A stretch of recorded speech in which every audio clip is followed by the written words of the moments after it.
Would you rather sneeze every time you have to say hi, hello, how's it going? There's visible booger slash snot. Oh, hell no. All of your sneezes are like aggressive. So every time I say hi, I sneeze. It's not like a little, it's like a gazoon type shit. Yeah, it's like a...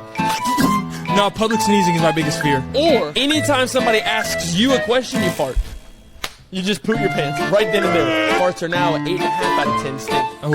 I'm talking about you can clear a damn elevator. Oh, that's some of them are loud, some of them are quiet, some of them They all stink. they all stink.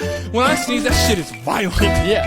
And it's always gonna hit something. No, I had to go to the nurse in school whenever I was trying to hold a sneeze for 2 periods. My nose bled. Oh, you almost had an aneurysm by simply not wanting to sneeze. It's so disorienting, and it's so damn vulnerable. You see inside of me. So you want to go... That right there? Yeah, a little cute sneeze. The amount of questions you get. The amount of questions you're going to fry yourself. You're going to gas grenade yourself. You're on the phone.